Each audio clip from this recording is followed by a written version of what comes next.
여러분 워크북 데이 16페이지 펴보시면 문학작품의 배비장전이라고 하는 소설이 등장해 있습니다. 배비장전 같은 경우에는 판소리계 소설로 판소리계 소설에 등장하는 특징들이 몇 가지 좀 도드라지게 드러나 있는 작품이에요. 선생님이랑 배비장전 살펴보면서 판소리계 소설의 특징에는 어떤 것들이 있는지 한번 살펴볼 예정이고요. 그 다음에 배비장전에서 한 가지 여러분들이 또 주목하셔야 될 게 뭐냐면 풍자와 해악입니다. 풍자와 해악. 이렇게 고전 소설을 보면 작자가 미상이다, 누가 썼는지 몰라요 라고 적혀 있는 경우가 대부분인데요. 자, 이런 경우 고전 소설 작자 미상 이렇게 적혀 있는 경우는 여러분들 뭐라고 생각해 주시면 좋냐면 조선 후기에 평민들이나 여인들이 즐기던 문학 양식이다, 이렇게 생각해 주시면 좋습니다. 조선시대가 사람들이 살기가 힘든 시기예요. 특히 평민들은 더 살기 힘든 시기예요. 근데 그때 당시 사회가 신분제이기 때문에 이 사람들은 자기의 삶이라고 하는 게 힘들어도 어디다 하소연할 데가 없어요. 그러다 보니까 자신의 힘든 삶을 어떻게 이겨내냐? 웃음으로 승화시켜서 이겨냅니다. 그래서 소설을 통해서 혹은 문학작품을 통해서 웃음으로 승화시키는 걸 크게 해학과 풍자라고 하는데, 자, 해학과 풍자의 차이점. 해학은요, 자신의 슬픈 상황을 웃음으로 승화시키는 걸 얘기해요. 우리가 해학을 뭐라고도 얘기하냐면 웃음으로 눈물 닦기라고도 얘기합니다. 자, 풍자는 웃음을 통해서 뭘 하려고 하는 거냐? 비판하고자 하는 거예요. 자, 신분제 사회에서 양반들 때문에 내가 너무너무 힘이 들어. 하지만 양반을 대놓고 비판을 하면 내 목숨이 위험한 시기, 그때가 조선시대입니다. 그래서 웃음을 유발해서 상대방을 희롱하고 희화화하면서 비판을 해요. 은근슬쩍 돌려서 비판을 하는 거죠. 그러면 사람들은 양반들이 비판당하고 있기 때문에 웃기면서 비판을 하니까 돌려서 비판을 하죠. 양반들도 대놓고 그 사람 잡아가기가 좀 힘들어지는 거죠. 그래서 풍자와 해악이 이 배비장전에는 등장합니다. 그래서 배비장전에서 판소리계 소설의 특징이라던가 풍자와 해악이 어떻게 드러나는가, 요거 두 가지를 포인트로 잡고 배비장전처럼 판소리계 소설이 여러 번 등장하게 된다면 배비장전에 나왔던 판소리계 특징을 잘 기억하셔서 이 소설에도 그렇게 나오겠구나 이렇게 떠올려 주시고, 그 다음에 조선 후기 사용된 문학 작품들의 풍자와 해악이 나타나면 사람들은 이러한 방식으로 슬픈 상황을 우습게 만드는구나, 혹은 이러한 방식으로 우습게 사랑을 비판하는구나, 이렇게 떠올려 주시면 좋을 것 같습니다. 자, 그러면 소설 내용 보면서 한번 보도록 할게요. 배비장전 고전 소설이고 판소리계 소설 그리고 풍자 소설에 해당하는 작품입니다. 앞부분 줄거리, 소설에서 앞부분 줄거리는 반드시 읽어줘야 되는 부분이에요. 왜 그러냐면 인물에 대한 정보, 그리고 이 인물들이 갈등을 벌이고 있는 배경에 대한 정보, 이런 것들이 초반에 설명되는 구간이 이 앞부분 줄거리입니다. 소설에서 인물, 사건, 배경, 이 세 가지가 소설을 구성하는 세 가지 요소로 정말 중요한 요소예요. 그렇기 때문에 앞부분 줄거리를 통해서 여러분은 등장인물의 성격이 어떤지 파악해 주셔야 되고, 이 인물이 어떠한 배경에서 움직임을 나타내고 있는지, 어떤 갈등을 벌이고 있는지 파악을 해주셔야 뒷부분 내용 이해가 훨씬 더 수월해집니다. 소설에서 말하는 인물의 성격이라고 하는 건 이 사람 성격이 좋다 나쁘다 얘기하는 게 아니라 그랬어요. 특징을 얘기하는 겁니다. 특징. 이 인물이 가지고 있는 특성, 특징, 이걸 다 합쳐서 성격이라 그래요. 캐릭터라고도 하죠. 그래서 우리는 앞부분 줄거리 읽으면서 어떤 인물이 등장하고 그 인물은 어떠한 특성을 가지고 있고 이 인물이 어디서 활동하고 있는가, 이런 것들 체크를 좀 해주셔야 돼요. 자, 그럼 볼게요. 배비장이라고 하는 인물이 등장합니다. 자, 이때 이 비장이라고 하는 건 이름이 아니고 관직 이름이에요. 그래서 이 비장이라고 하는 직위는 문관이 아니라 무관한테 주어지는 벼슬 이름입니다. 그래서 배비장에서 배비장전의 주인공인 배비장은 조선시대 무관을 하던 배씨 사람이구나 체크해 주시면 돼요. 여기 써있네. 군관직책의 배비장은 해서 군관, 군대의 장교를 뜻하죠. 아, 무관벼슬 하고 있는 사람이구나 알 수 있겠네. 그쵸? 그래서 배비장이라고 하는 사람은 무관벼슬을 하고 있다. 그리고 제주 목사가 벌인 잔치에 자신은 여색을 멀리한다며 참석하지 않았다. 이랬어. 제주 목사가 벌인 잔치에 초대를 받은 인물이에요. 자, 여기서 지금 제주목이라고 나오는데요. 간단히 얘기하면 지금 행정구역 중 시의 정도에 해당하는 구역이라 생각하시면 좋을 것 같아요. 지금은 우리가 제주도를 제주도 해가지고 섬도자 붙여서 다른 행정구역으로 부르고 있는데 예전에 제주목이라고 불렀어요.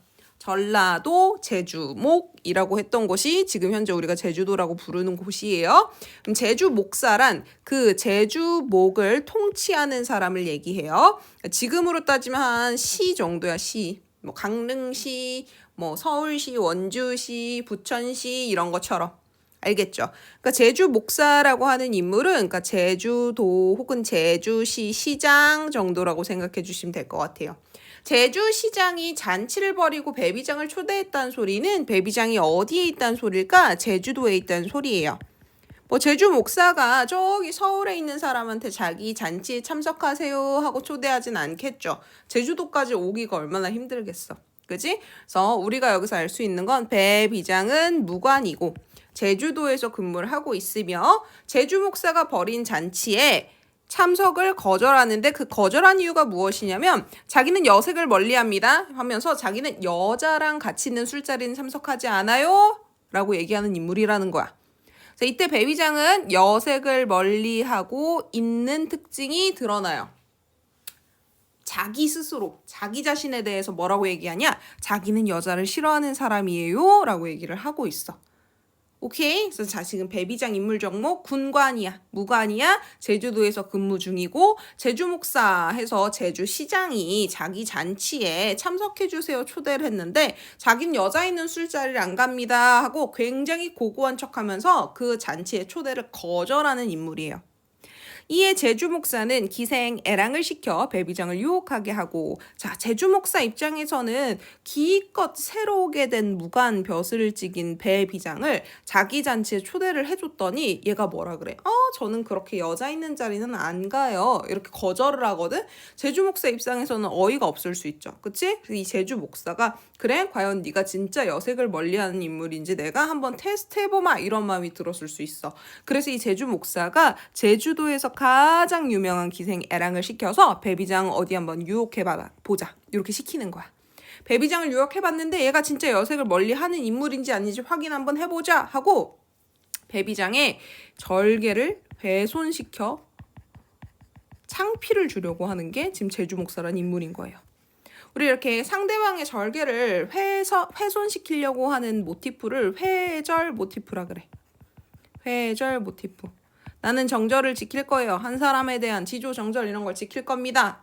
하면 그렇게 말하는 인물의 정절이 진짜 지켜지는지 안 지켜지는지 테스트를 한번 해보고 그 사람의 지조 정절을 훼손시키는 모티프가 드러나는 소설들이 몇 개가 있어. 이게 지금 회절 모티프가 나타나고 있는 거야. 제주 목사 입장에는 그럴 수 있죠. 자기가 기껏 해가지고 생각해서 잔치 초대해줬더니 너네가 있는 잔치는 뭐 여자들 있는 잔치고 막 무시를 당한 거예요. 제주 목사가. 지금 기분이 나쁘니까 제일 예쁜 기생 애랑을 시켜서 배비장 한번 유혹해봐. 제가 말한 대로 저렇게 되는지 한 거지. 그래서 애랑은 자신에게 반한 배비장에게 삼경의 집으로 오라는 편지를 보낸다.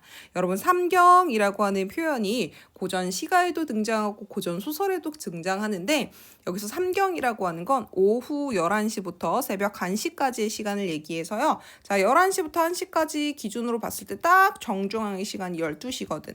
밤 12시. 그래서 삼경은 자정을 나타내는 시간 정도로 알아두시면 좋아요. 밤 늦은 시간에 기생이 배비장 보고 오라 그런 거야. 여긴 지금 등장하지 않지만 추가적인 정보를 하나 더 주자면 저 배비장은 결혼을 한 인물입니다. 결혼을 했는데 지금 제주도로 발령받아서 혼자 와 있는 상태예요. 아내는 없이. 그래서 아내한테 이렇게 약속을 하고 왔어. 내가 제주도에 가더라도 당신을 향한 지조절개는 절대 훼손하지 않고 꽁꽁 지키고 오겠습니다 하고 약속을 하고 제주도에 온 상태의 사람이었던 거야. 근데 벌써 애랑한테 반했네. 그치?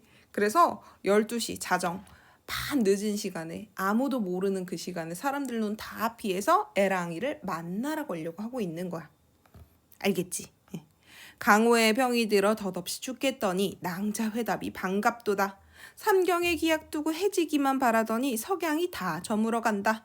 방자 입시 보내고 빈 방 안에 문을 닫고 그 여자에게 잘 보이려고 다시 의관을 차릴 적에 외울만건 정주탄건 쾌자 전립관대 띠에 동계를 차 제법 그럴싸하고 빈 방 안에 혼자 우뚝 서서 도깨비 들린 듯 혼잣말로 두런거리며 연습삼아 하는 말이 하면서 이렇게 장면이 주르르르 나오기 시작합니다.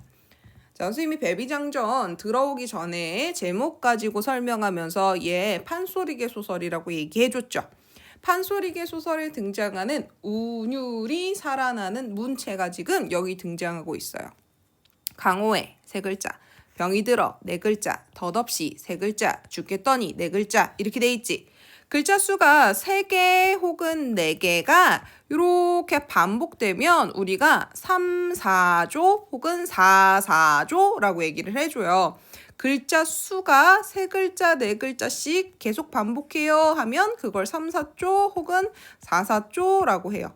얘는 지금 4, 4조 4음보에 조금 더 가깝습니다. 그래서 글자 수가요. 4개 근처, 뭐 3개든 4개든 얼추 4개랑 비슷하면 보통 3, 4, 4조라고도 해요. 3, 4, 4, 4 뭐 같은 거야. 그래서 글자 수가 3개, 4개, 3개, 4개, 4덩어리 애들이 이렇게 반복하면 4음보라 그래. 글자 수 4개짜리가 4덩어리 반복하면서 운율 형성을 해주고 있는데 이렇게 소설의 4사조 4음보 운율이 느껴지면 그건 판소리체 어투다. 판소리계 소설 특징이다. 이렇게 봐주시면 돼요. 글자 수를 반복하거나 음보를 반복하면 운율이 형성됩니다. 시가는 운율이 형성되는 게 정상이지만 소설은 운율을 형성시키지 않는 문학 장르예요. 근데 얘는 왜 소설임에도 불구하고 글자 수를 반복하고 음보 수를 반복해서 운율 형성을 시키냐? 이건 이 소설이 판소리계 대본에서부터 발전해서 소설로 변모된 거예요 라고 하는 흔적이야. 그래서 판소리는 노래와 창이라고 하는 노래와 사설이라고 하는 안일이로 구성이 되어 있는 작품입니다. 그런 판소리에서 노래 구간에 해당했던 구간이 운율이 형성되어 있는 대사에 운율이 형성되어 있는 경우들이 있어요. 노래를 불렀을 때 거기 가사에 해당하던 애들이 4사조 4음보 운율을 가지고 있었는데 그게 소설로 바뀌면서 이렇게 4사조 4음보로 들어가는 경우들이 생겼어. 그래서 4사조 4음보 운율이 느껴지는 문체는 판소리계 소설의 특징이에요. 알겠죠? 자, 그럼 이 사람이 판소리계 소설 어투를 사용하면서 무슨 얘기를 하고 있나 보자. 자기가 자연 속에서 병 들어가지고 죽을 것 같았는데 낭자의 회답 때문에 너무너무 반가워서 살아날 것 같아. 즉, 자연 속에서 애랑이의 소식을 애타게 기다리고 있었어. 소식이 안 와서 죽을 뻔했는데 애랑이가 답장을 해주니까 너무너무 행복하다라고 하고 있어. 우리가 자정 오후 11시에서 새벽 1시 삼경에 만날 것을 약속해뒀어. 그래서 나는 해가 지기만을 바라고 있어. 이제 석양이 드디어 다 저물어가고 있구나. 하루 종일 해지기만 기다렸어. 삼경이 되길 기다렸는데 지금 석양이 다 저물어가고 있다. 그래서 나는 방자를 입시 보내버렸어 해서 방자는 심부름꾼이야. 자기 심부름 해주는 사람. 그래서 이 방자한테는 입시 가라 해가지고 보내버리고 입시 보냈다라고 하는 건 간단히 생각해 주시면 일거리를 줘서 보냈다 이렇게 보시면 돼요. 방자한테 너 밖에서 일바하고 보내버리고 빈 방 안에서 문을 닫고 이제 해 졌잖아. 삼경이 이제 곧 있으면 오잖아. 그래서 애랑이 그 여자에게 잘 보이려고 다시 의관을 차립니다. 기생한테 지금 잘 보이려고 의관을 차려요. 원래 의관은 정식 일이 있을 때 완벽하게 옷을 차려입고 나가는 의상을 얘기하는데 지금 밤에 기생 만나러 갈 때 의관 차리려고 하고 있는 거야. 잘 보이려고. 그냥 간단히 얘기하면 우리가 보통 양복을 입는다 그러면 일을 하러 갈 때나 아니면 양복을 입어야 하는 자리일 때나 옷을 조금 정제해서 입어야 되는 자리일 때 그렇게 의관을 정제하고 가는데 지금 배비장은 뭐 하러 갈 때? 밤에 불륜 저지르러 갈 때 그때 의관 정제하고 있는 모습인 거야. 양복 빼입고 있는 모습인 거야. 그래서 외올망건, 정주탄건, 쾌자, 전립, 관대띠, 동계까지 찼다. 이래서 여기서부터 여기까지는 배비장에서 비장관직을 갖고 있는 사람이 차릴 수 있는 의관의 종류가 주르르륵 나열되어 있는 겁니다. 뭐 굳이 여러분들이 망건이 뭐고 탄건이 뭐고 쾌자가 뭐고 관대가 뭐고 모르셔도 돼요. 근데 이제 뭐 이런 표현들은 종종 자주 나오니까 알아두시면 망건이나 탄건이라고 하는 건 여러분 머리에 이렇게 옛날 사람들은 상투를 틀죠. 그럼 상투 틀고 여기다 갓 쓰거든. 갓을 써. 그게 외올망건 정주탄건에서 머리에 뒤집어 쓰는 애들이라 생각해 주시면 되고 쾌자는 겉옷이야. 겉옷. 조끼처럼 생긴 겉옷. 그다음에 전립관대라고 하는 건 사극에 보면 이렇게 관직하는 사람들이 옷 이렇게 길게 입어놓고 여기에 띠 이렇게 두르지. 띠 두르는 거 보신 적 있어요? 그러니까 띠를 이렇게 두르고 뭐 이런 장화 같은 거 신고 나와. 그럼 이 띠가 전립관대야. 알겠지? 그래서 일할 때나 입는 의관을 쭈루루루룩 나열해가지고 이것까지 다 입었다 소개해주고 있는 부분인데 자 보세요. 얘는 그냥 의관을 다 차려입었다 한마디면 끝날 걸 어떤 옷을 차려입었는지 하나 둘 셋 넷 주르르 풀어 써준 거야. 그래서 나열 열거법이라 그래. 줄 세워가지고 풀어 써줬어. 자 이렇게 나열 열거를 쓰면 어떤 표현 효과가 있냐면 운율이 형성돼요. 그리고 한마디 의관을 정제했어요. 한마디면 끝날 걸 주르륵 나열거했기 때문에 한마디로 끝날 걸 길게 확장시켜 놓은 문체다라고 해서 이건 과장적이다라고 봐. 한마디면 끝날 거 100마디로 늘려놨으니까. 그래서 나열열거가 사용이 되면 운율이 형성되고 동시에 한마디면 끝날 거 과장해서 표현해 놓은 거라서 해악성이 유발돼요. 웃겨. 이거는 내용이 웃기다라는 얘기가 아니야. 내용이 웃긴 게 아니고 한마디면 끝날 걸 굳이 여러 말로 늘려 쓰여놨네. 참 우습다 해서 해악성이 유발되거든. 그래서 고전 소설에 이런 방식처럼 한마디면 되는 걸 굳이 그 한마디 안에 있는 내용을 주르르르르륵 나열열겨 시켜놓으면 그거 과장법의 해악성 유발이야. 이렇게까지 쭉 해석이 가능하니까 알아두십시오. 동계까지 차서 제법 그럴싸했다. 동계, 배비장은 무관인데 무관들이 차는 활과 화살 주머니를 동계라 그래요. 빈방 안에 혼자 우뚝 서서 도깨비 들린 듯이 혼잣말로 두렁거리며 연습삼아 하는 말이 해서 배비장이 방 안에서 혼잣말하고 있는 모습을 도깨비 들린 것 같았다라고 해서 연결어 사용해서 직유법으로 나타내주고 있는 표현입니다. 배비장의 혼잣말이라는 행동이 원관념이고요. 그 모습이 마치 도깨비 들린 것 같았어 해서 보조관념 사용해줘서 설명해주고 있고 원관념과 보조관념 사이에 이렇게 연결어 사용하고 있으니까 직유법이라고 보시면 될 것 같아요. 자, 뭐라고 말하는지 들어봅시다. 가만 걸어가서 여자 문 앞에 들어서며 기침 한 번을 가만히 하면 그 여인이 기척채고 문을 펄쩍 열었다. 걸음을 한 번 발자걸음을 이렇게 걸어 들어가 옛말에 이르기를 수인사 대천명이라 하니 여자에게 한 번 이렇게 군대의 예절로 보이렸다. 한창 이리 연습할 때 얘가 지금 하고 있는 대사 내용이 뭐냐면 조금 있다 삼경에 애랑이를 만나면 해서 애랑이를 만난 상황을 가정해 놓고 애랑이 만났을 때 자기가 어떤 일을 하고 어떤 대사를 할 건지 쭈루루 상상하면서 얘기를 하고 있는 거네. 데이트 나가기 전에 거울을 보면서 이렇게 대사해야지. 그 여자가 이렇게 나오면 내가 이렇게 해야지 해서 막 망상을 펼치고 있는 장면이 나오고 있는 거야. 가만 걸어갈 거래. 그리고 기침을 이렇게 할 거래. 그러면 그 여인이 밖에 누가 왔나 보다 하고 문을 펄쩍 열 거래. 자기 예상인 거야. 자기 예상. 그러면 자기가 팔자걸음으로 멋있게 걸어 들어갈 거고 그 여자한테 수인사 대천명이다 이렇게 명대사를 하나 날릴 거래. 그리고 여자한테 군대의 예절을 탁 보여줘서 자기 매력 발산을 막 할 거라고 얘기를 해주고 있어. 봐봐. 이 상황이 정상적으로 뭐 이렇게 연인을 만나러 가는 상황이라면 로맨틱해 보일 수 있어요. 근데 지금 이 베비장은 부인이 따로 있는 상태고 자기는 여색 싫다 그랬어. 제주 목사 그 초대한 파티에 안 간 이유가 잔치에 안 간 이유가 난 여자랑 어울리는 거 싫어해 라고 말했던 사람이야. 근데 얘가 남들 다 자는 자정 시간 오후 11시에서 새벽 1시 그 시간에 부인한테 했던 약속도 다 집어 던지고 그 애랑이 만나려고 지금 이러한 짓을 하고 있는 거야. 그러니까 얼마나 우스워. 그치? 우스워. 그래서 여기 나타나는 장면들은 전부 베비장을 해학적이고 풍자적이게 만들어주고 있는 거야. 봐. 수인사 대천명이라 이런 대사를 자기가 할 거래. 수인사 대천명이 무슨 뜻이냐면 사람이 도리를 다하고 하늘의 명령을 기다린다 해서 인간이 할 일을 다 하면 그 다음은 하늘에게 맡겨야 한다 이런 뜻이거든.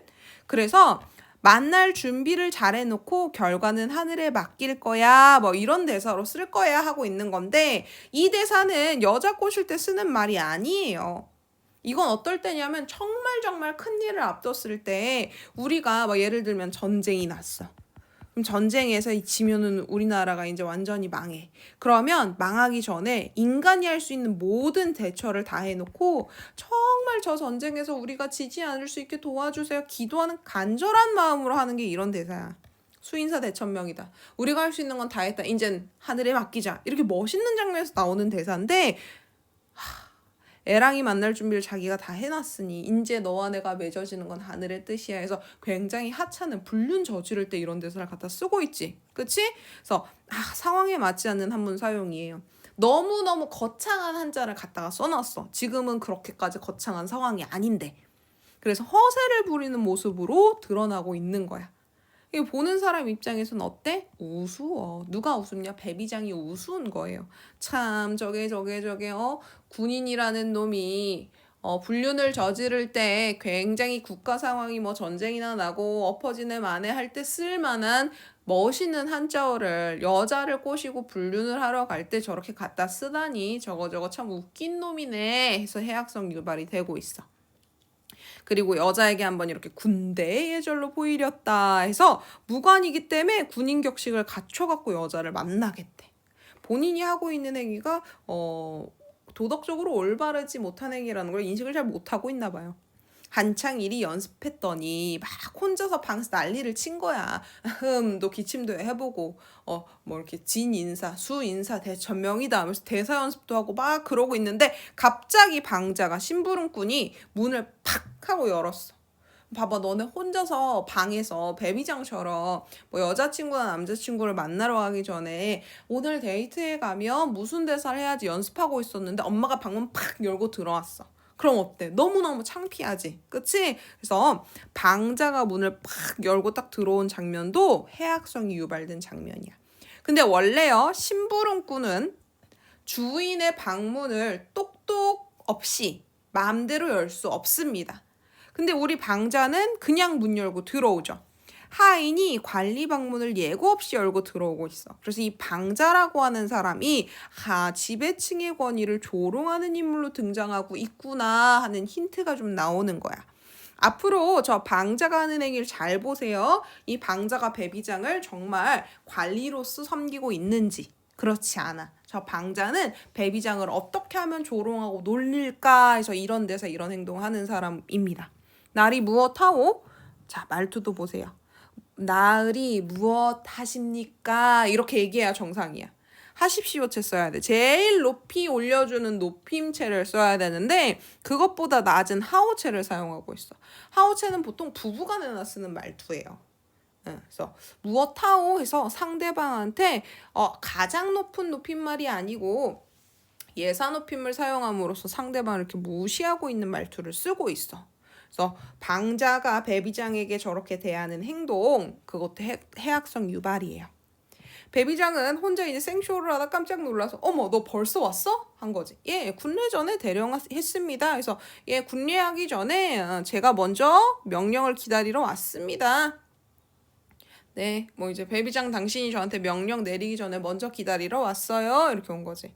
이놈, 내 깜짝 놀라 바로 땀이 난다. 이래서 방자가 자기가 연습하는 장면을 봤을까봐 당황해하는 모습이 여기 등장해 있고, 이게 실제 판소리로 공연됐다고 생각해봐. 배비장 역할을 맡은 사람이 막 깜짝 놀라고 그 군복을 다 정제한 상태로 군인 옷 완전 멋있게 다 입고 막 여기 총을 들고 막 화살, 아까 우리 화살이랑 활 들어간 주머니도 찾다 그랬지. 지금으로 차면 막 총이라고 생각하는데 총 다 챙기고 군복 쫙 빼입은 다음에 깜짝아, 내 깜짝 놀라서 바로 다 땀이 난다 막 이렇게 대사를 해. 그럼 얼마나 우스워. 그죠? 해악성 유발하고 있는 장면이에요. 하면서 동계한 채로 썩 나서니서 동계를 챙기고 바깥으로 나왔습니다. 달이 진 산에 까마귀 울고 고기잡이 불빛이 물에 비친다. 달까지 진 늦은 밤이에요. 까마귀가 울고 있어요. 사람은 돌아다니지 않아요. 그래서 까마귀 울음소리가 저 산 깊은 곳에서 막 퍼지기 시작하는데 정적 고요한 순간 이 밤이기 때문에 이 소리가 크게 들리고 있어요. 그리고 고기잡이 불빛만이 물에 비치고 있는, 다른 사람들은 다 잠든 그런 시각인 거야. 그래서 여기 지금 머릿속에 여러분 글을 봤더니 그림이 그려지죠. 달도 뜨지 않았고 까마귀 울음소리가 들려오면서 그 주위에 사람은 아무도 없고 고요하고, 그 다음에 불 다 꺼져 있는 동네에 옆에 고기잡이 불빛만, 제주도라 그랬잖아. 제주도에 고기잡이 불빛만 저 멀리서 바닷가에서 번쩍번쩍 하는 것이 물에 비치고, 자, 머릿속에 그려지죠? 그런 걸 묘사라 그래요. 배경을 묘사해서 지금 시간이 굉장히 늦었고 사람은 돌아다니지 않고 있습니다. 이걸 나타내주고 있는 거야. 앞개울에 있던 사람은 집으로 돌아가고 봄바람에 학이 운다 해서 학 소리가 또 막 들리네. 여기서 봄바람이란 표현 나왔죠? 그래서 계절이 봄이구나. 계절적 배경도 알 수 있습니다. 봄날 밤에 사람들은 다 집으로 돌아가고 불 다 끄고 조용한 그 시기에 배비장이 예랑이를 만나러 가고 있죠. 앞서 기약 맺은 낭자 이 밤중에 어서 찾아가자. 거들거려 가려고 할 때, 거들먹거리면서 가려고 할 때 방자놈 하는 말이, 나으리 생각이 전혀 없어. 밤중에 유부녀 희롱가 오면서 비나도 옷 입고 저리하고 가다가는 될 일도 안 될 것이니 그 이관 다 벗으시오 해서, 자, 우리의 방자가 배비장에게 복장 지적을 합니다. 그리고 너 진짜 생각 없다 이런 얘기를 해서 비판하고 조롱을 해요. 그래서 이게 실제적으로 조선시대 전기에 벌어졌으면 큰일 날 일이지만 조선 후기는 신분제 사회가 조금씩 무너져가고 있는 사회였죠. 그렇기 때문에 방자로 등장하는 저 인물이 배위장한테 저런 얘기를 하면 사람들이 막 깔깔깔깔하고 웃었던 거야. 그래서 해악성이 막 유발되어 조롱하고 있으니까. 자, 방자가 배비장의 생각이 부족하다라고 핀잔을 하고 있는데 그 이유가 무엇이냐? 밤에 여자를 만나러 가는 옳지 못한 일을 하면서 양반 벼슬아치 복장을 하면 혹시라도 누가 봤어. 제주도 돌아다니던 누군가 봤으면 저거 배비장이라고 하는 놈이, 바로 신분이 티가 난다는 거야. 비장이라고 하는 놈이 밤늦게 여자 기생 만나러 간다 소문이 다 날 수 있다는 거야. 그리고 방자가 하는 얘기도 일리가 좀 있죠. 그치? 벗으면 초라하지 않겠느냐 해서 그 방자의 지적에 대해서 배비장이 답변을 해요. 초라한 거, 그걸 걱정하고 있어. 그러니까 배비장은 여자한테 잘 보이기 위한 게 우선인 거야. 자기 신분이 들통나고 그렇게 여색을 실탁을 했던 배비장이라고 하는 놈이 애랑이한테 홀려서 밤늦게 애랑이 방에 들어가더라 소문나는 건 일단 둘째 치는 거야. 지금은 애랑이밖에 안 보여. 그래서 애랑이한테 잘 보일 생각에 나 초라하긴 싫은데 이렇게 얘기하고 있어. 그랬더니 방자가 싫은 말아요. 초라하고는 가지 맙시다 이래버려. 배짱을 팡 하고 부려버려. 내 말대로 안 할 거면 저 같이 안 갑니다. 가지 마세요. 애랑이네 집 어딘지 알려주지도 않을 거예요. 이렇게 얘기하는 거야. 그랬더니 얘야 요란히 굴지 마. 내 벗으마 이러지. 그치? 지금 방자가 하는 말에 오히려 배비장이 이리저리 휘둘리고 있어요. 이런 걸 여러분이 방자나 평민 입장에서 바라봤으면 어떨까? 통쾌해요. 통쾌해. 배비장이라고 하는 인물이 아주 거들먹거리면서 막 한자 어드 쓰고 자긴 여색을 싫어해요 이렇게 얘기했던 인물이 방자 말 한마디에 저렇게 쩔쩔매는 걸 보면 으이그 양반놈들 다 똑같지 뭐 하면서 통쾌해. 그래서 지금 관객들이나 이 글을 읽고 있는 이 소설을 읽고 있는 독자들에게 해악성, 풍자 이걸 통해서 웃음을 막 유발하고 있는 거야. 활짝 뻗고 알몸으로 서서 다 벗으니까 진짜 다 벗었어. 좀 멍청해 보이지? 지금 길거리야 참고로. 길에 나온 상태였어. 밤에 아무도 없고 어둡고 고기잡이 배만 떠있다라고 해도 밖이야 밖. 양반이 지금 길거리에서 알몸을 다 노출시키고 있는 거야. 얼마나 우스꽝스러워. 그래서 인물을 희화화시켜서 해악성 유발하고 있는 거예요. 어떠하냐? 아, 그것이 참 좋소만은 누가 보면 한라산 매사냥꾼으로 알겠소. 제주 인물 복색으로 차리시오. 자, 여기 이제 방자 대답인데 알몸을 보고 뭐라 그러냐면 한라산 매사냥꾼 같아요. 이렇게 얘기를 해주고 있어. 매가 자기 주인인 사냥꾼을 알아보고 빨리 돌아오기 위해 한라산 매사냥꾼들은 자기 매가 자기를 잘 알아보라고 아주 반짝반짝반짝하고 눈에 잘 띄는 복장을 입고 돌아다녔대. 오케이? 그래서 이건 무슨 뜻이냐면 알몸 아유 다른 사람 눈에 너무 띄기 쉽습니다. 이렇게 얘기해주고 있는 걸로 알아들으시면 돼요. 한라산 매 사냥꾼처럼 다른 사람들한테 아주 눈에 띄기 좋은 복장입니다 하고 있는 거야. 아까 우리가 의관 정지하고 있을 때 다른 사람한테 들키면 안 되는데 그 의관을 정지하고 가니까 방자가 그럼 사람들한테 들켜요. 옷 좀 벗으세요 하고 벗긴 거잖아. 벗어봤더니 다른 사람 눈에 더 잘 띄게 생겼어. 너네도 생각해봐. 한밤중에 얼른 집으로 들어가려고 집 가고 있는데 누가 홀딱 벗고 서가지고 저기서 돌아다니고 있어. 그럼 그 사람 눈에 안 띄겠니? 제일 눈에 많이 띄겠지? 그치? 그래서 제주도의 인물들이 입는 옷차림으로 입어주세요 라고 얘기를 해주고 있는 거야. 눈에 안 띄게. 그냥 이렇게 지나가면 아, 저 사람 그냥 제주도 사람이 한 명 지나가네 이렇게 생각할 수 있는 옷으로 차려입어주세요 부탁하고 있어. 제주 인물 복색은 어떤 것이냐? 이랬더니 개가죽 두루마기에 노펑거지를 쓰시오. 해서 개가죽 두루마리 노펑거지 해서 노펑거지 의미 한번 볼게요. 노펑거지 노끈으로 만든 모자예요. 노끈. 그러니까 노끈으로 된 모자에다가 개가죽으로 만든 두루마기를 입으래. 근데 이게 실제 그때 당시에 제주도 사람들이 입고 다니던 옷차림입니다. 근데 이렇게 입고 나가면 티는 안 나겠지. 제주도 사람이 겠거니 하고 다른 사람들이 그냥 지나치겠지. 그러면 애랑이한테 갔을 때 들키진 않을 수 있지만 뭔 안 되냐? 애랑이한테 매력 어필은 못해요. 왜? 그냥 데이트하러 가는데 추링 입고 가는 거랑 똑같은 거야. 아우 다른 사람들이 새벽에 막 돌아다녀도 전혀 신경 안 쓸 차림으로 바꿔 입으세요 하면 추리닝 차림 생각하면 돼 지금으로. 추리닝 차림 입고 돌아다니고 내가 좋아하는 사람 만났어. 그 사람이 나한테 반할 수 있을까? 쉽지 않죠. 그래서 이렇게 얘기하는 거야. 아, 그건 너무 초라하구나 이러는 거지. 그래서 보면 벼슬아치 체면에는 맞지 않는 옷을 지금 방자가 사람들에게 들키면 안 돼요 하고 저런 옷차림을 입히거든.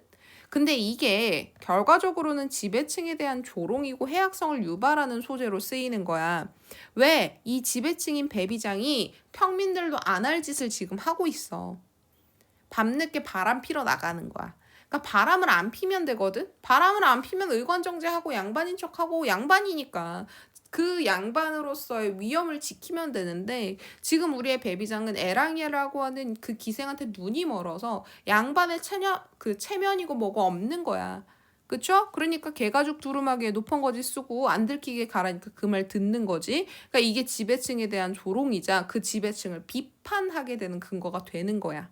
저 시키는 대로 다 하잖아 저 배비장이. 그 배비장 욕먹는 거지. 으이그 양반이 저거 불륜 저지르려고 저 방자가 시키는 대로 다 하네. 아주 우습다 이렇게 되는 거지. 그래서 너무 초라하구나. 배비장이 이제 저거 입고 저렇게 가면 애랑이가 나한테 매력을 못 느낄 텐데 너무 초라해. 멋있게 가고 싶은데 이렇게 얘기한 거야. 그랬더니 초라하거든 그만두시오 이러거든. 자 봐봐. 앞부분에 방자가 제안을 하면 벗으면 초라하지 않겠느냐 해서 배비장이 한 번 거절을 하거든. 그럼 그때마다 방자가 하는 태도가 뭐냐면 배짱을 부려. 요 구조가 지금 여기 또 반복이 돼.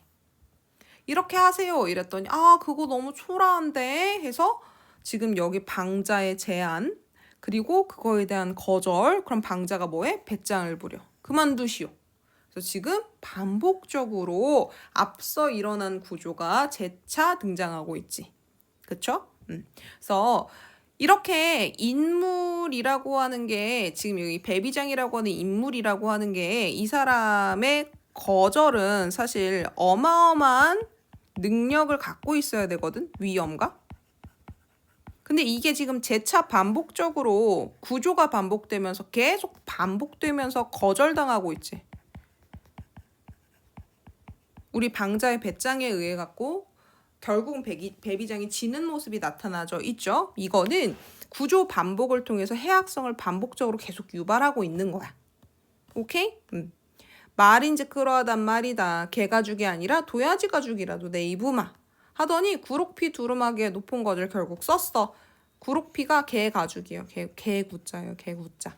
그래서 결국은 개가죽 두루마기를 입고 높은 거지를 쓰고 앞뒤를 살펴보면서 이해야. 범이 보면 개로 알겠다 해서 호랑이가 나를 보면 개인 줄 알 거야 걱정하면서 군기총 하나만 내어 들고 가자 해서 겁먹은 모습을 막 보여줘.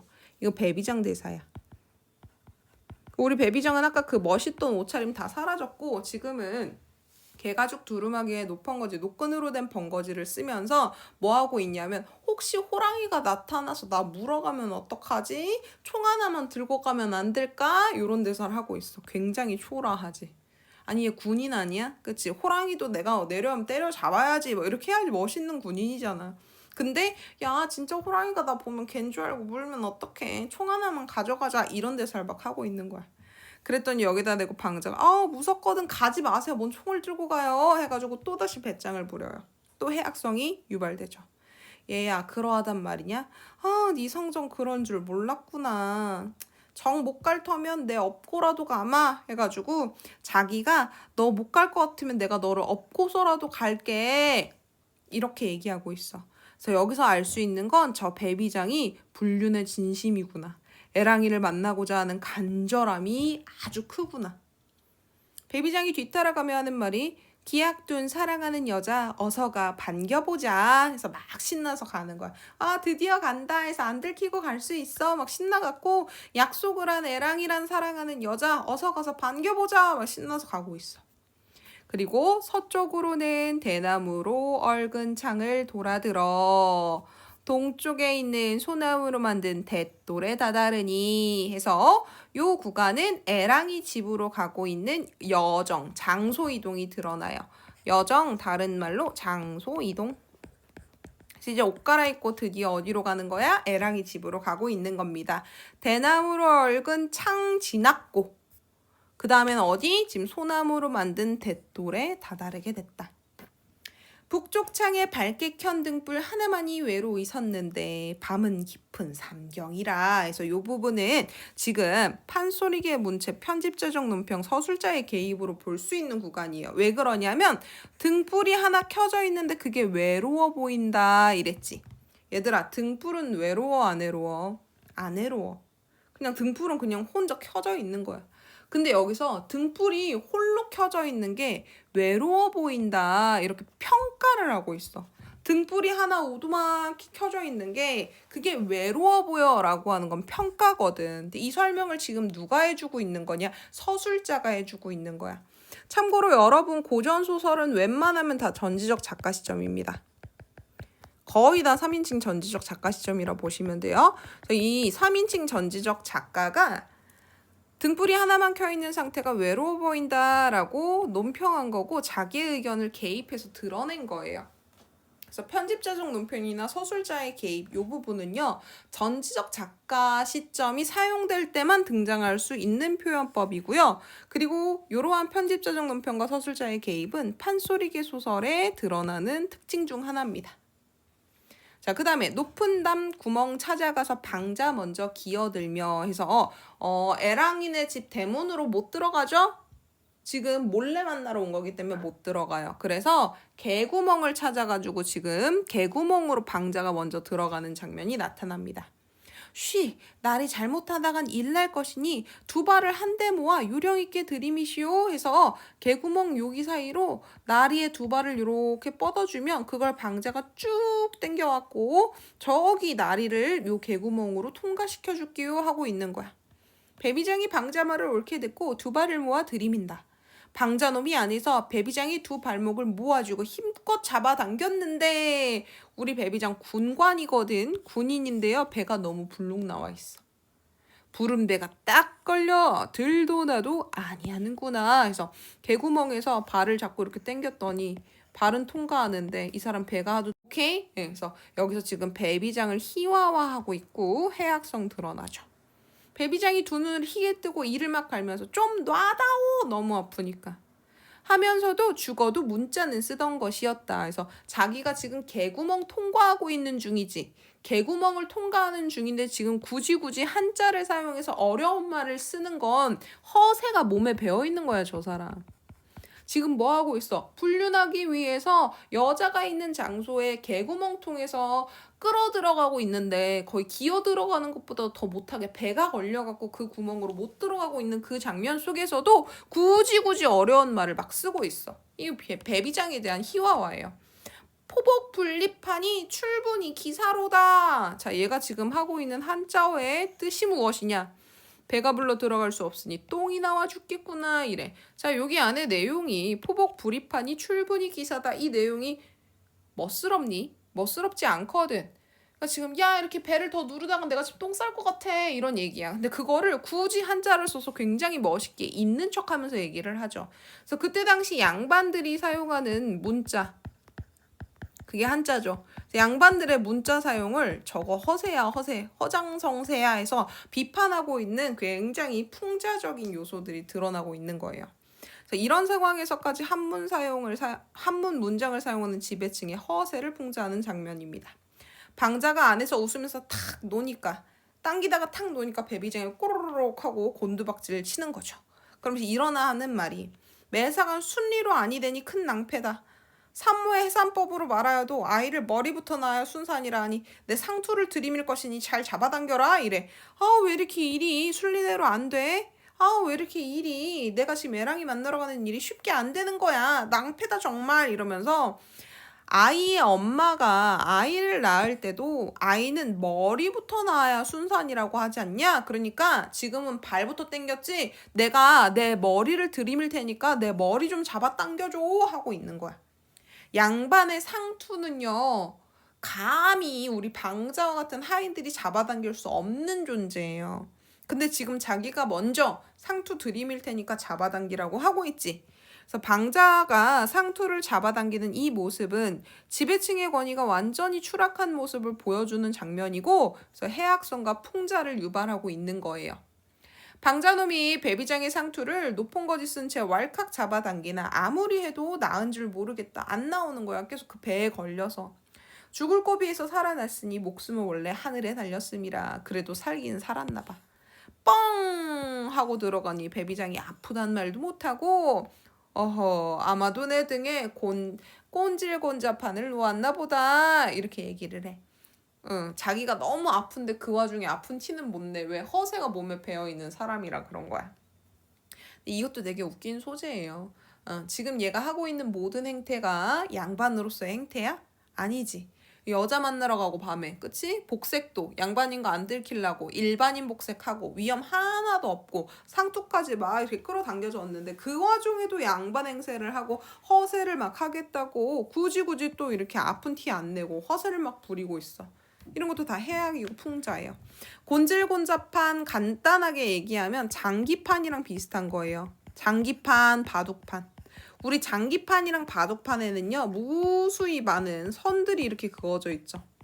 그래서 요거는 요렇게 해석이 가능해요. 내 등에 장기판이 놓인 것 같아 해서 얘가 지금 요렇게 개구멍을 머리 이렇게 상투 잡혀갖고 찌 끌려온 거지. 그러니까 등판에 얼마나 많은 상처가 났겠어? 그래서 내 등에 상처가 너무 나서 내 등이 장기판이 된 것 같아. 바둑판이 된 것 같아. 요런 뜻으로 해석이 하나 가능하고 그 다음에 우리가 바둑판이나 장기판에는요. 뭘로 씁니까? 장기알과 바둑알을 놓쳐. 그치? 근데 장기알과 바둑알을 탁탁 놓으면 이 판 입장에서 생각해봐. 판 입장에서 딱딱한 돌멩이가 나한테 팍팍 떨어지는 거니까 아프겠지. 그치? 그래서 장기판에 장기짝을 내리친 것처럼 등이 아파. 요런 의미도 돼요. 알겠지? 그래서 의미는 뭐 둘 다 똑같습니다. 결과적으로. 등에 장기판처럼 상처가 많이 생겼다라고 해석해도 내 등이 너무 아파 이 뜻이고, 장기판에 장기짝 내리친 것처럼 곤자판이 됐어 이렇게 얘기하면 그것도 아프다는 의미야.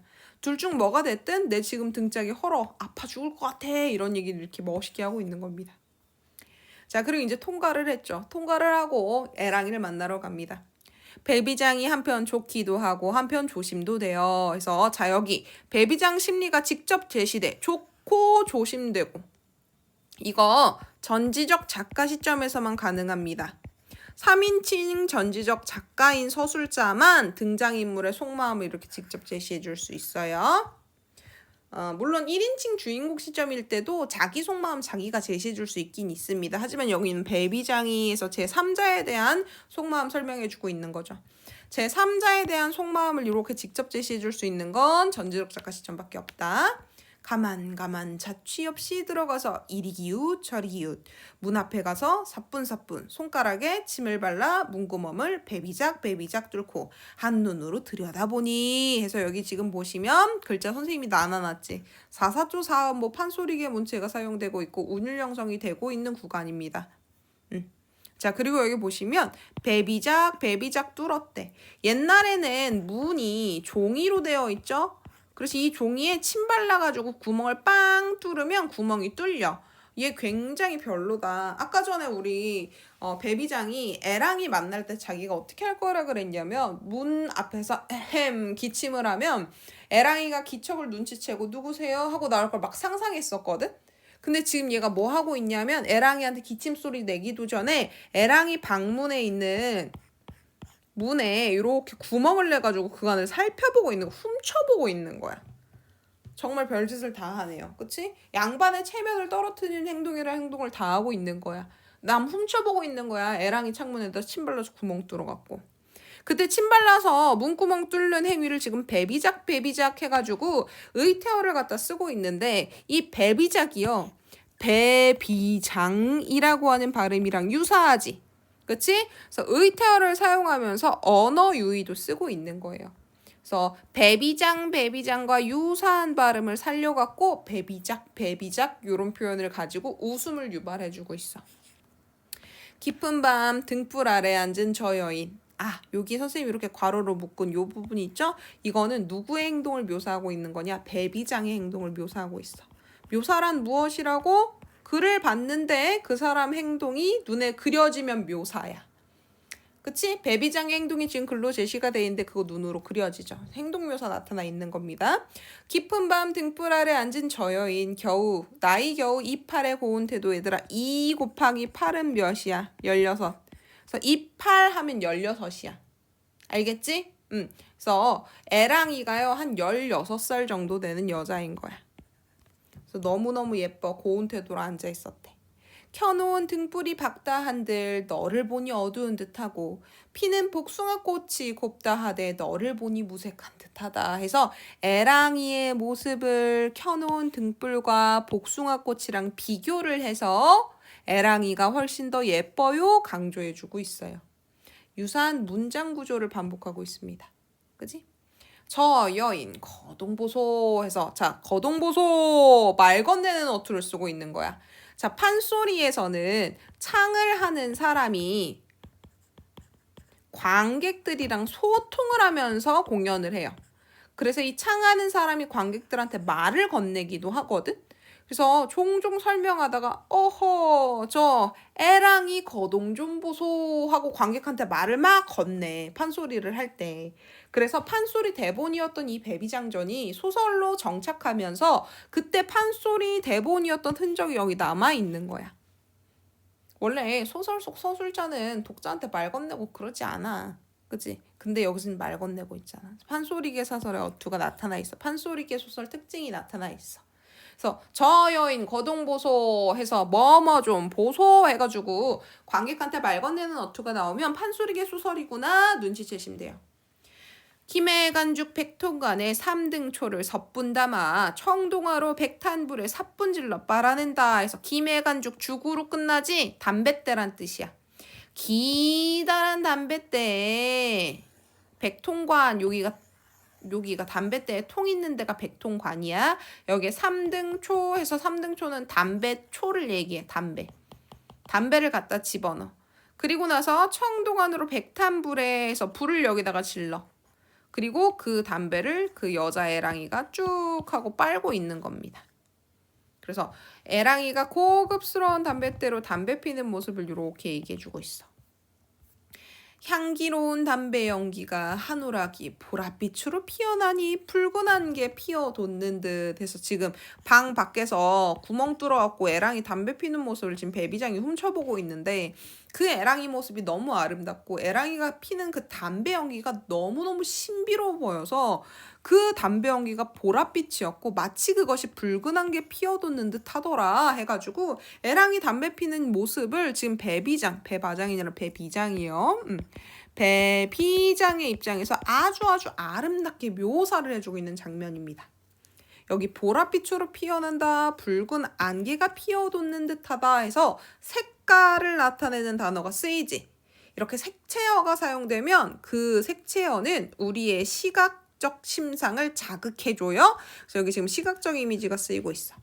그리고 담배 연기가 원관념이고 붉은 안개가 보조관념. 근데 그 담배 연기와 붉은 안개 사이에 드시라고 하는 연결어가 하나 사용이 되어 있죠. 이런 거 직유법이라 그래.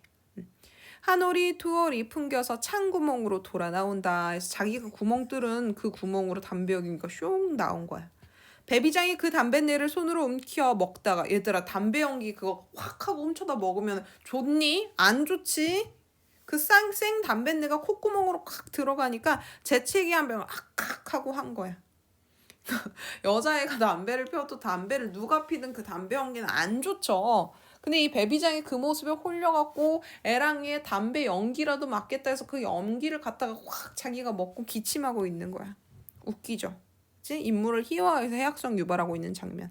저 여인이 놀라는 체하고 기침을 하긴 했네. 자기가 원래 예상했던 데는 뭡니까? 그 방 안에서 시뮬레이션을 돌렸을 때는 얌전히 기침을 하면 누구세요? 하고 애랑이가 나오는 장면인데 지금 현실은 어때? 담배 연기 먹다가 에에에 하니까 여자가 깜짝 놀라서 나온 거야. 도적이야! 소리 아니 배비장이 연격결에 문안드리오 이래. 자, 문안드리오 굉장히 웃긴 장면이에요. 자, 왜 그러냐면 우리 기생 애랑이는 천민입니다. 그리고 무관인 배비장은 양반이에요. 그리고 문안은 원래 누가 드리는 거냐? 아랫사람이 윗사람한테 드리는 걸 문안이라 그래요. 그런데 우리 지금 뭐 하고 있습니까? 무관인 배비장이 천민인 애랑이한테 문안 드리오 이렇게 얘기를 하고 있어.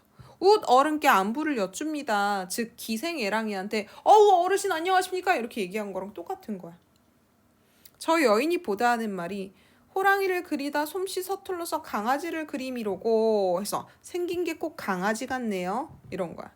아마도 누구 집 미친 개가 길 잘못 들어왔나 보다 해서 개 취급을 하고 있어 배비장. 배비장이 뭐 입고 왔니? 개가죽 쓰고 왔잖아. 개가죽에 높은 거지 쓰고 왔죠.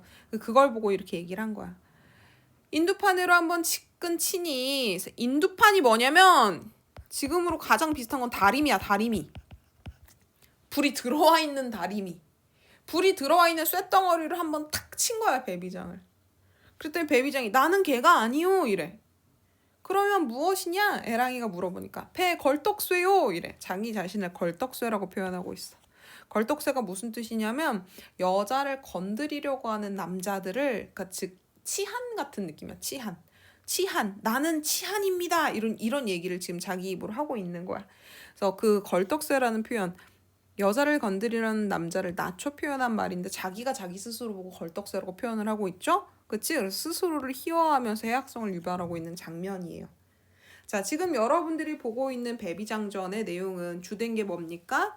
양반인 배비장이 자기는 여색을 멀리한다라고 얘기를 하고 문자를 계속 쓰면서 허세란 허세는 다 떠는데 사실 얘가 애랑이라는 기생한테 반해가지고 여자가 있음에도 부인이 있음에도 불구하고 밤늦은 시간 도덕적인 행위를 어기려고 집 밖을 나가면서 알몸으로도 있고 양반이면 하면 안 되는 행동들 막 방자한테 상투도 잡히고 그치? 그리고 천민 기생한테 문 안 들인다는 얘기도 하고 하면서 관객 입장에서 봤을 때는 양반의 체면이 다 무너지는 행위를 하는 게 나타나.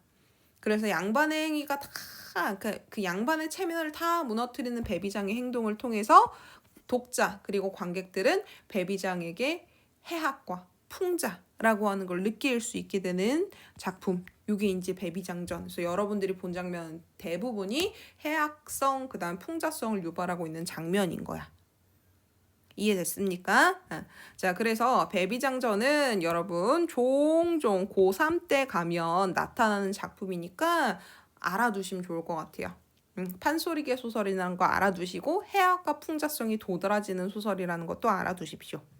자, 문제 한번 볼게요. 1번 서술상 특징으로 적절하지 않은 것. 판소리 소설 문체 특징 나타나 있고요. 서술자의 주관적 논평 나타나 있습니다. 이게 서술자의 개입 혹은 편집자적 논평이라고 불리는 부분이에요. 인물의 행동이 해학적으로 제시되고 있고요. 그 다음에 등장인물 사이 대화 등장하고 있어요. 근데 5번 보세요. 특정 공간에 대한 묘사를 통해 등장인물의 심리를 드러낸다 이랬는데 공간은요. 인물의 심리를 드러낼 수 있습니다. 그런데 지금 보는 우리 소설에서는 공간은 등장해요. 이렇게. 공간. 어떤 공간인지. 그치? 근데 이건 이 공간이 외로워 보인다라는 거지. 그치? 공간이 외로워 보인다라는 거지. 이 공간을 통해서 배비장이나 혹은 애랑이나 방자와 같은 인물의 심정이 외롭다 이런 걸 드러내주고 있는 건 아닌 거야. 그래서 이 부분이 틀려서 5번이 틀린 거야. 그 다음에 2번 볼게요. 2번에 자 4번만 보죠. 방자의 행동과 태도에 불만을 갖고 있다. 해서 아우 내 등 뒤에 코찔곤잡판을 놨나 봐. 그래서 이거는 나 등 너무 아파. 근데 아프다고 말할 수는 없으니까 어허 이러면서 체면을 차리면서 얘기를 하고 있는 거야. 이 작품 처음부터 끝까지 배비장이 방자에게 불만을 갖고 있어요 라고 하는 게 드러나 있는 부분은 없습니다. 알겠죠? 그 다음에 자 3번 잠깐 보세요. 3번은 봉산탈춤이라고 하는 극갈래 작품이에요. 지금 우리가 본 거는 판소리 대본이었던 애가 소설로 정착을 했기 때문에 소설갈래라고 봐. 배비장전은. 얘는 소설이야. 서사갈래야. 근데 봉산탈춤은 소설화 되지 못했어. 얘는 탈춤해서 가면극이거든. 가면 쓰고 연극하는.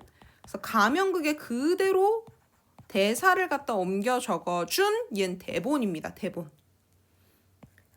근데 뭐 얘는 대본에서 끝났고 배비장전은 소설까지 갔다는 차이점이 있긴 하지만 배비장전도 판소리라고 하는 극에서 왔고 봉산탈춤도 극갈래라고 하는 점으로 놓고 보면 이 부분 공통점으로 볼 수도 있겠죠. 극갈래라고 하는 거. 그지? 지금 보면 이 말뚝이가 배비장전의 방자와 같은 역할을 해줘요. 그래서 쉬 여보 구경하시는 양반들 그래서 이 구경하시는 양반들이 이 탈춤을 구경하는 평민들을 얘기해. 그 평민들한테 얘기를 하죠. 짤짤한 곰방대로 잡숫지 말고 연죽전 담배 파는 집으로 가서 돈이 없으면 내게 기별이라도 나한테 돈 좀 빌려주세요. 나 돈 없어요. 이렇게 얘기라도 해서 재력마늘이 거의 낚시 걸듯이 쭉 걸어놓고 잡수세요 이러거든. 담뱃대가요. 곰방대라 그래서 짧은 담뱃대가 있고요. 그 다음에 지금 낚싯대 걸듯이 길게 늘어놓는 담뱃대가 있는데 평민들은 짧은 담뱃대인 곰방대만 사용하는 것이 가능했고 양반들은 긴 담뱃대를 사용하는 게 자유로웠거든. 그러니까 여기서 무슨 말하고 있냐면 방자 역할의 말뚝이가요. 이제 곧 양반들이 등장할 건데 앉아있는 평민들한테 곰방대로 담배 피지 마시고 저기 연죽전 담배 파는 데 가셔서 양반들이 쓰는 긴 담뱃대 가지고 와가지고 사용하세요 이렇게 얘기하고 제시를 하고 있는 거거든. 그래서 양반들의 권위에 도전하는 말을 막 하고 있어. 근데 그랬더니 이 말뚝이가 모시는 양반들이 뭐야? 너 지금 방금 뭐라 그랬어? 막 화를 낼라 그래. 또 이 말뚝이가 이 양반들 나오시는데 담배와 헌화를 내가 금하라고 그리하였어. 담배 피는 거 금하고 헌화 잡담하는 거 금해라. 잡담하지 말고 담배 피지 마라 라고 내가 일렀어. 그래서 거짓말을 이렇게 탁 해요. 양반들을 속여요. 안심시키고. 그랬더니 양반들은 어때? 헌화를 금하였대. 제가 지금 우리가 잘못 들은 거래. 긴 담배 피라고 얘기한 줄 알았는데 그게 아니고 떠들지 말라고 한 거래. 그래서 말뚝이한테 지금 쉽게 속아 넘어가는 모습이 나타나지. 그치? 그래서 여기서 양반들도 어떤 존재야? 희화화되고 조롱당하고 있는 해악과 풍자의 대상이 되는 존재로 나타나고 있는 거야. 그쵸? 자, 그걸 A와 비교를 하래요. 자, 본문에 있는 A 구간은 요 부분이야. 아까 전에 반복된다 그랬지? 자, 제안해. 거절하려 그러면 배짱 부려. 그치? 제안해. 거절해. 그러면 배짱 부려. 이게 지금 반복된다 그랬지? 그래서 이렇게 반복되는 구간을 우리가 재담구조 반복이라 그래. 그래서 익살, 재치를 부리며 재밌게 얘기하는 걸 재담이라 그러는데 익살 부리는 이 담소 내용이 반복되면 재담 구조가 반복된다 그래. 그래서 요 구조도요. 봉선탈춤에 가서 보면 반복돼요. 그러니까 어쨌든 A도 그렇고 지금 보기도 그렇고 재담 구간인 거야. 그거에 대해서 적절하지 않은 걸 찾으래. 일단은 2번이 정답입니다. A도 그렇고 보기도 그렇고 긍정적인 결과를 제시하면서 설득하지 않아요. 방자는 뭐 해? 배짱 부리지. 너 이렇게 해. 이랬더니 그거 좀 싫은데. 이랬더니 그럼 나 안 가. 배짱 부리고 말뚝이는 거짓말을 해. 안심을 시켜. 아니 이렇게 해서 평민들 보고 긴 담뱃대 가지고서 피라 그러면 우리한테 이런 게 좋잖아요. 그렇게 설득하는 말하기 하지 않아. 설득 안 해. A는 배짱을 부리고 보기는 뭐 한다? 거짓말을 한다. 안심을 시킨다. 그래서 2번이 틀린 거야. 나머지 1, 3, 4, 5번은 보시면 압니다. 자, 그 다음에 4번 볼게요. 자, 4번에 보기는 별표 한번 쳐두시고 알아두십시오. 배비장전은 판소리계 소설로 판소리 창자의 말투가 고스란히 드러나 있고 리듬감 있는 율문체를 통해 당대 서민들의 삶과 정서를 드러내고 있는 작품이다. 또한 다른 사람의 책략에 의해 주인공이 금욕적 다짐을 훼손당해 웃음거리가 되는 남성 회절형 모티프를 바탕으로 하고 있다. 이거 선생님이 설명해줬던 거죠. 다시 한번 정리해주세요. 이를 통해 지배계층, 양반계층이죠. 양반계층의 허세에 대한 풍자와 조롱, 해학이죠. 드러내고 신분질서가 무너져가는 당시 시대적 배경을 드러내고 있다. 자, 요걸 기준으로 윗글을 감상했을 때 적절하지 않은 것 다 맞는데 5번 보세요. 배비장이 애랑이를 만나면서 배 걸떡세요 라고 격식을 차리며 말하는 데서 신분 질서가 무너져가는 당대 시대 현실을 확인할 수 있겠군. 이런 표현이 나와요. 배 걸떡새가 뭐라 그랬냐면 여자에게 작업을 거는 남자를 낮잡아서 이르는 말이 배 걸떡새라 그랬지. 그러니까 지금 격식을 차리면서 말한다라고 하는 구간이랑 전혀 매칭이 안 되고 있는 거야. 그리고 배 걸떡새요 말하기 전에 어떤 상황이었어? 애랑이 담배 연기를 훔쳐 마시다가 기침을 했고 애랑이가 깜짝 놀라서 문을 열고 개 취급을 받죠. 개. 그치? 어머 이건 또 웬 개야? 호랑이를 그리다가만 강아지 같네 하고 인두판으로 막 공격을 당해. 그러면서 거기다 대고 저는 개가 아니고 배 걸떡새입니다. 이렇게 얘기를 해. 그게 어디서 봐서 격식을 차리면서 말하는 태도입니까? 그치? 그래서 요게 해당이 지금 안 되고 있는 거야. 나머지는 다 맞는 설명입니다. 특히 보기 중요한 설명이니까 요거 같이 잘 알아두십시오. 자, 뒤에 내용 한번 정리하고 마무리해 볼게요. 우리의 배비장전은 고전소설이면서 골계소설입니다. 골계 간단히 얘기하면 해학풍자라 생각하시면 돼요. 해학과 풍자를 사용해서 얻어지는 아름다움이 골계야, 골계. 골개미 이런 뜻하면 해학과 풍자를 통해서 나타나는 아름다움 이런 게 골개미란 뜻이야. 그래서 해학적이고 풍자적이다. 전제적 작가 시점이 쓰이고 있고요. 판소리계 사설 문체도 등장합니다. 시간적 배경은 조선시대고 공간적 배경은 제주도에서 이뤄지고 있어요. 지배계층, 여기서는 배비장으로 등장하죠. 이 지배계층의 위선적인 행위에 대한 폭로와 풍자, 해악이 이루어지고 있습니다. 자, 이 작품의 등장인물에는 배비장과 애랑 그리고 방자, 제주목사 이렇게 있는데 여러분들이 본 구간에선 이렇게 3명이 등장하죠. 제주목사 같은 경우는 앞부분 줄거리에서 등장을 했고요. 그래서 어떤 인물인지는 정리되어 있으니 한번 살펴보십시오. 우리는 본문 내용을 다 같이 살펴봤기 때문에 대략적으로 어떤 인물인지 추측이 가능하고 파악이 좀 됐을 거예요. 그래서 읽어서 다시 한번 정리만 해두시면 돼요. 소설에서 인물이라고 하는 것은 굉장히 중요합니다. 그 인물이 갖고 있는 성격을 파악하셔야지 작품 내용 이해가 수월해져요. 읽고 정리해 두시고요. 그 다음에 핵심 체크해가지고 배비장이라고 하는 사람이 뭘 나타내고 있는지 체크해 두십시오. 중인 계층이고요. 유교적 윤리로 무장이 되어 있는 지배층입니다. 근데 유교적 윤리를 잘 안 지키죠. 그지? 양반이면 양반 옷차림 똑바로 해야 되고요. 그러니까 결혼한 여성이 있잖아. 그러면 조선시대는 부일처제예요. 즉 남편 한 명에 부인 한 명 체제야. 그러니까 다른 여자랑 바람 피면 안 되거든. 근데 이 유교적 윤리로 무장된 지배층이 바람을 피려고 하는 행동 때문에 풍자해악이라고 하는 게 나타나는 거야. 방자가 배비점의 약점과 위선을 폭로하면서 조롱하고 풍자하는 인물로 등장하고 있고, 이 방자가 바로 작가의 목소리를 대변하는 인물로 형상화되고 있는 사람입니다. 해악성을 풍부하게 해주는 역할을 하죠. 애랑이는 방자와 함께 배비장의 위선을 폭로해 망신을 주는 여성으로 등장합니다. 피지배 계층에서 지배를 당하는 계층에서 평민이나 천민들을 얘기합니다. 평민이나 천민들이 관료 사회의 착취상에서 관료라고 하면 양반 생각하시면 됩니다.